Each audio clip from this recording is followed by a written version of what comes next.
My family made a scene because I gave my old car to my divorced sister to support her. She threw down the car keys and said, "You have to give me your new car. So if they don't like my gift, they'll be left without anything." My name is Chloe, and until last year, I thought I had a pretty normal family. I'm 32 years old and work as a sales manager at North Star Construction. I've always been the responsible one, the one who followed all the rules, got good grades and landed a stable job. My older sister Melissa is 36, and completely different from me. She married right out of college to her high school sweetheart Brad, and became a full-time mom to their 2 boys, Tyler and Noah, now 12 and 10. I remember the day Melissa called me crying so hard I could barely understand her. Brad had packed his bags and left her for his coworker Jennifer. Just like that, 15 years of marriage over. He said he hasn't been happy for years, Chloe. She sobbed through the phone. How could he do this to me and the boys? That night, I drove to her house and found her sitting on the kitchen floor surrounded by tissues. The boys were locked in their rooms, confused and upset. "What am I going to do?" Melissa asked, her eyes puffy and red. "I haven't worked since before Tyler was born. Brad was the one who paid for everything. We'll figure it out," I promised, though I had no idea what that meant at the time. Turns out, Brad didn't want to figure anything out. He refused to pay child support until Melissa took him to court, and even then, the amount was barely enough to cover groceries. The beautiful suburban house they'd lived in? Brad took it since it belonged to him before marriage. "I can help you find an apartment."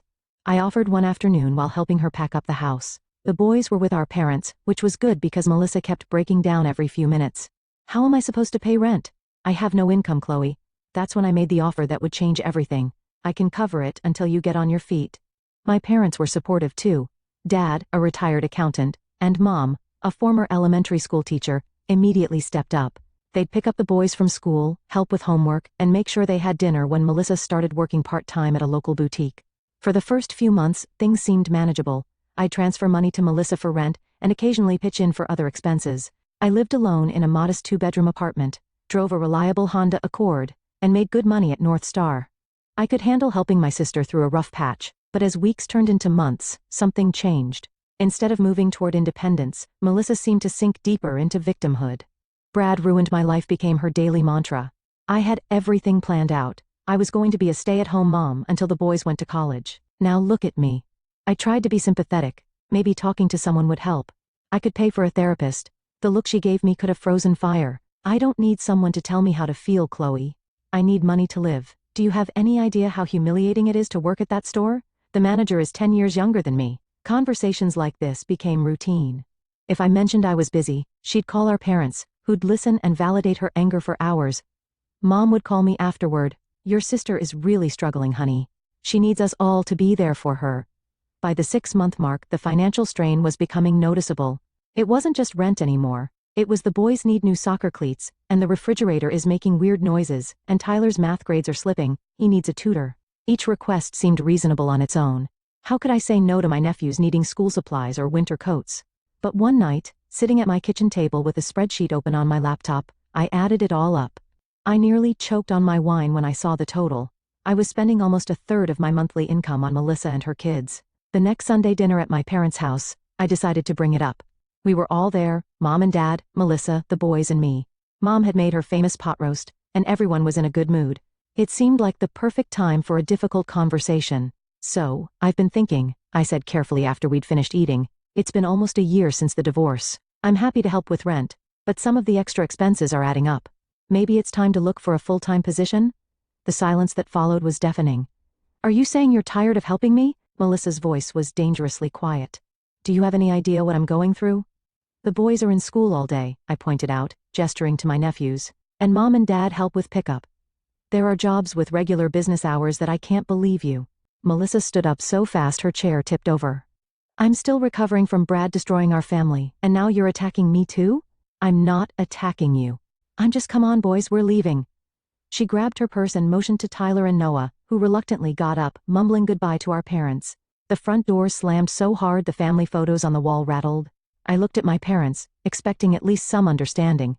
Instead, Dad frowned deeply while Mom shook her head. "How could you be so selfish, Chloe?" Mom asked. "Your sister is a single mother of 2 boys, and you're single with no children. You don't need as much money as she does." I stared at them in disbelief. "So I should just bankroll her indefinitely? That's what being a good sister means?" "It means not being greedy when your family needs you," Mom said firmly. I realized arguing was pointless. These were the people who had taught me family comes first, but apparently that only applied when I was the one giving. I should go, I said, standing up. Thanks for dinner.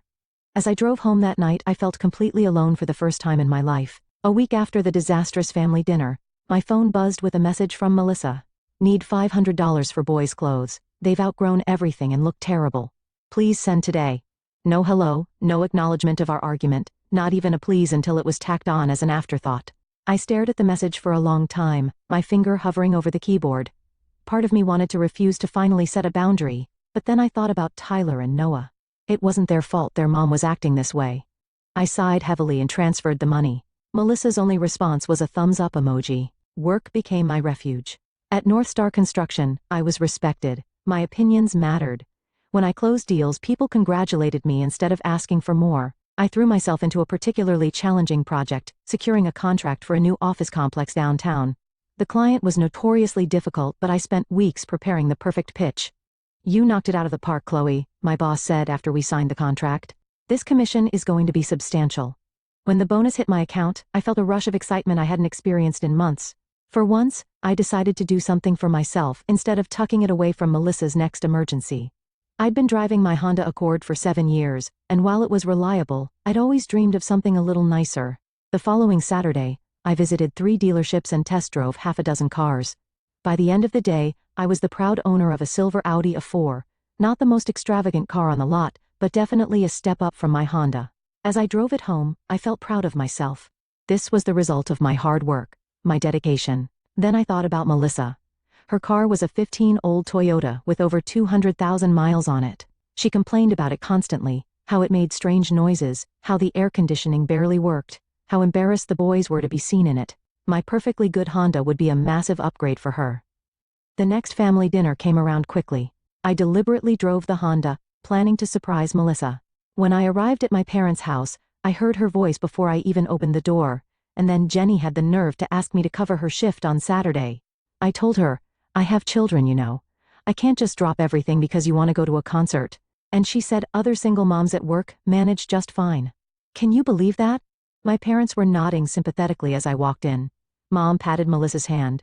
Some people just don't understand how hard you have it, dear. I bit my tongue and greeted everyone. Throughout dinner, Melissa dominated the conversation with complaints about her job, her coworkers, and of course, Brad. I waited patiently for a lull in the conversation. Finally, as Mom served dessert, I saw my opportunity. I pulled the Honda keys from my pocket and slid them across the table to Melissa. I have something for you, I said, feeling genuinely excited. I bought a new car yesterday, and I want you to have my Honda. It's in great shape, has low mileage, and would be perfect for taking the boys to school and activities. Instead of the smile I expected, Melissa's eyes narrowed. She picked up the keys like they were contaminated. What did you get? An Audi, I answered, my excitement deflating. Nothing fancy, just an A4. The silence that followed was excruciating. My parents exchanged glances with Melissa, a whole conversation happening without words. An Audi, Melissa repeated, dropping the keys onto the table with a clatter. While I can barely afford groceries, you're out buying luxury cars. It's not a luxury car, I defended. And I'm giving you my Honda. It's worth at least $10,000. Melissa stood up abruptly, kicking the keys across the floor. I don't want your hand-me-downs. If you had any real concern for me and the boys, you would have given us the new car. I was stunned. You expect me to give you a brand new Audi? Why not? What do you need it for? To impress clients? To feel important? I'm struggling to keep my children clothed and fed. I looked at my parents, silently pleading for them to intervene, to point out how unreasonable she was being. Instead, Dad cleared his throat and said, Chloe, maybe you should have consulted us before making such a large purchase. Consulted you? I repeated, not believing what I was hearing. Mom nodded. If you have enough money for a new Audi, perhaps that money could have been better spent helping your sister get back on her feet. But since you've already bought a new car, give it to Melissa. Something inside me snapped. I slammed my hand on the table, making everyone jump. The dessert plates rattled, and Tyler's glass of milk spilled. It's my money, I said, my voice shaking with fury. I worked for it. I am not obligated to support you indefinitely, Melissa. I helped you because I love you, but this is ridiculous. If my Honda isn't good enough for you, then you get nothing. I stood up, walked over to where the keys had landed and picked them up. Chloe, don't be dramatic. Mom started, but I cut her off. No, I'm done. I'm not paying for the apartment anymore. I'm not sending you money for clothes or tutors or whatever else you decide you need. Figure it out yourself. As I drove home in my Honda, my reliable, paid-for Honda that apparently wasn't good enough for my sister, my phone exploded with texts and calls. I ignored them all. That night I listed my old Honda for sale online. 3 days later I accepted an offer slightly below what I'd hoped for, but I didn't care. I just wanted it gone. As I handed over the keys to the new owner, I felt a strange sense of relief mixed with sadness. I'd driven that car for years without issue, but in the end it had brought me nothing but grief. A week passed, then another. I drove my new Audi to work, went about my business, and tried to ignore the gnawing guilt that my family's words had planted. Maybe I was selfish. Maybe I should have given Melissa the new car. Maybe I wasn't doing enough. No. I shook my head every time these thoughts crept in. I'd already done more than enough. Then came the message I'd been expecting. Rent is due tomorrow. Please transfer the money. No greeting. No acknowledgement of our fight. Just a demand. For the first time, I replied with a simple no. The response was immediate. My phone rang. I declined the call. It rang again. I declined again. Then came the barrage of texts. What do you mean, no? Are you seriously going to make me and the boys homeless? I can't believe you're doing this to us. Mom and Dad are furious with you. I turned my phone off and went to bed early. The next morning, I woke up to 27 missed calls and over 50 text messages from Melissa and my parents. I deleted them all without reading and got ready for work. This was the first time in my adult life I'd stood up to my family, and despite the anxiety churning in my stomach, it also felt strangely freeing. That evening, the pounding on my apartment door started around 7 p.m. I knew exactly who it was. Part of me wanted to pretend I wasn't home, but I knew this confrontation was inevitable. Better to get it over with. I opened the door to find Melissa, Mom, and Dad standing there, all with identical expressions of righteous indignation. They filed in, none of them taking the offer to sit down. Mom spoke first. Chloe, this has gone far enough. Your sister needs to pay her rent tomorrow or she'll be evicted. That's not my problem anymore, I replied, crossing my arms. Not your problem, Melissa's voice rose to a shrill pitch. You promised to help me. You said you'd pay my rent. I've been paying your rent for nearly a year, I pointed out. Along with clothes for the boys, tutoring, appliances, and everything else you've asked for. I've spent thousands of dollars helping you. So what? You have the money, Melissa shouted. You bought a brand new car just last week, with my money that I earned. And when I tried to give you my perfectly good Honda, you threw it back in my face. You literally threw the keys on the floor. Because you were flaunting your new car while I'm struggling. I took a deep breath. Melissa, you're not struggling because of me. You're struggling because you refuse to get a full-time job, because you spend all your energy complaining about Brad instead of moving forward, and because you expect everyone else to solve your problems for you. We're family, Mom said, as if that explained everything. Family helps each other. I have helped for a year. But it's never enough, is it? No matter how much I give, you all act like I'm some selfish monster for having anything for myself. Because you're single with no kids, Melissa snapped. What do you even need money for? I stared at her in disbelief. To live my life? To save for my future? To enjoy the fruits of my labor? Why is that so hard to understand? Because you're being selfish, Melissa was almost screaming now. I need that money more than you do. Then earn it, I said quietly, like I did. For a moment, nobody spoke, then Mom broke the silence. If you don't help your sister Chloe, you're not the daughter we raised. We raised you to care about family. No, you raised me to be Melissa's ATM, I retorted. And I'm done with it. Fine, Melissa spat. Keep your precious money. But don't expect to be part of this family anymore. If being part of this family means being exploited and taken for granted, maybe that's for the best, I replied, surprised by my own calm. You'll regret this, Melissa hissed as they moved toward the door. When you're old and alone with nothing but your money, you'll regret choosing it over your family. I'm not choosing money over family, I said. I'm choosing self-respect. The door slammed behind them, and I collapsed onto my couch, exhausted but strangely peaceful. For the first time in months, I felt like I could breathe freely. The guilt was still there, but it was overshadowed by the relief of finally setting boundaries. Over the next few weeks, I heard through mutual friends and relatives that Melissa had been forced to move out of her apartment. She and the boys had moved in with our parents, which seemed like the arrangement that should have happened from the start. She was still working part-time at the boutique, and our parents were effectively supporting her, just as they'd expected me to do. According to my cousin Rachel, they were all telling anyone who would listen what a terrible person I was, how I'd abandoned my sister in her time of need, how I cared more about fancy cars than family, how I'd always been the selfish one. A month after our confrontation, Rachel invited me to coffee. I wanted to check on you, she said. Your parents are saying some pretty harsh things, and I wanted to hear your side. I told her everything. The year of paying Melissa's rent, the constant demands for more money, The car incident, all of it. Rachel nodded thoughtfully. You know, I've always thought Aunt Karen and Uncle Jim babied Melissa too much. Well, for what it's worth, I think you did the right thing. You can't set yourself on fire to keep someone else warm. That phrase stuck with me. It perfectly described what I'd been doing, burning through my resources, my boundaries, my self-respect, all to keep Melissa comfortable in her victimhood. Thanks, Rachel, I said. That means a lot. As I drove home in my Audi, which I now enjoyed without guilt, I realized something important. I wasn't alone after all. My parents and sister might have turned their backs on me, but I still had people in my corner. And more importantly, I had finally chosen to stand in my own corner. 6 months passed. Summer turned to fall, and fall gave way to winter. The holidays loomed, and with them, the question of what to do about family gatherings. Would I be invited? Would I want to go if I was? I hadn't spoken to my parents or Melissa since that night in my apartment, though not for lack of trying on their part. About 2 months after our confrontation, the messages started changing tone. No longer angry demands, they became guilt trips. The boys missed their aunt, Mom texted one day. Tyler asked about you at breakfast, Melissa wrote another time. I didn't respond. I knew what they were doing, using the boys as emotional leverage. It hurt to think about my nephews, to wonder what they'd been told about why Aunt Chloe wasn't around anymore. But I couldn't cave. If I showed any weakness, any willingness to engage, I'd be right back where I started. Work continued to be my salvation. I threw myself into projects, landed new clients, and received another promotion.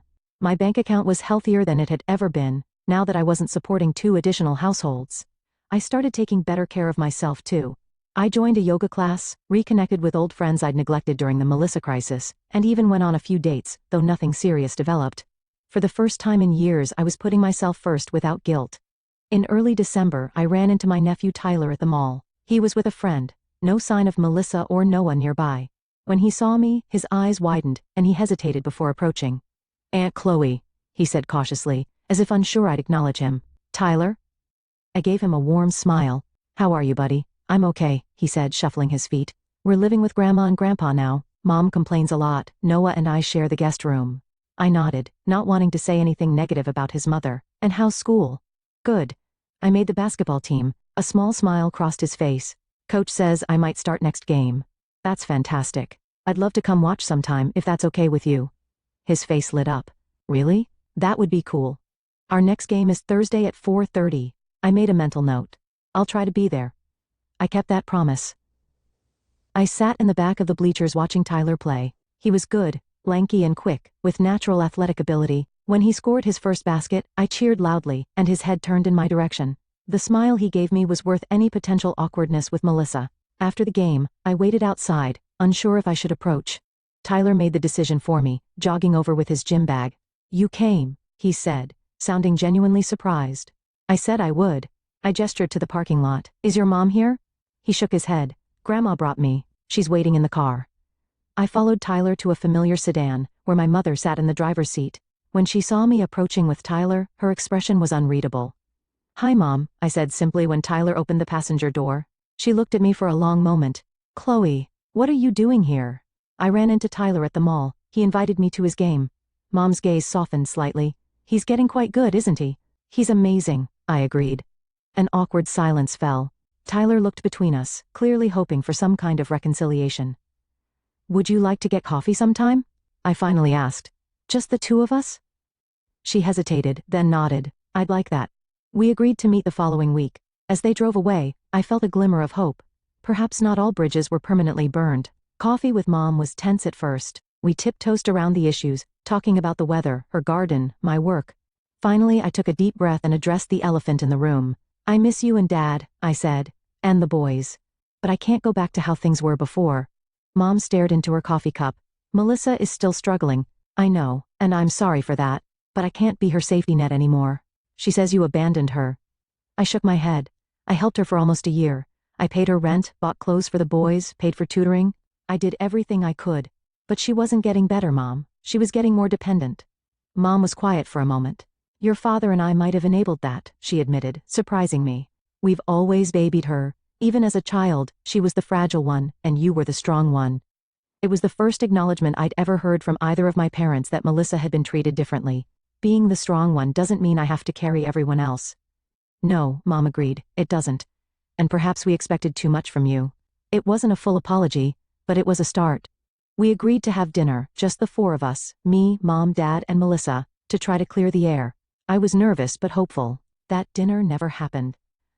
The night before our scheduled reconciliation, Melissa told Mom she would leave the house for dinner if I was there. She was still furious that I had abandoned her and the boys, and she wasn't ready to forgive me. Instead, I had dinner with just my parents. It was stilted and uncomfortable at times, but we managed to reach a fragile understanding. They agreed to stop pressuring me to support Melissa financially, and I agreed to be more present in family gatherings when possible. "She'll come around eventually," Dad said as I was leaving. "She just needs more time." Maybe she would, maybe she wouldn't. I realized I was okay either way. The weight of guilt I'd carried for months had lifted. I'd done nothing wrong by setting boundaries, by refusing to be exploited. As I drove home that night, I thought about how much had changed in a year. I'd lost the unwavering support of my family, but I'd gained something more valuable: self-respect. I'd learned that helping others shouldn't come at the expense of my own well-being, that love shouldn't be conditional on financial support, and that it's possible to care deeply for someone while still saying no to their demands.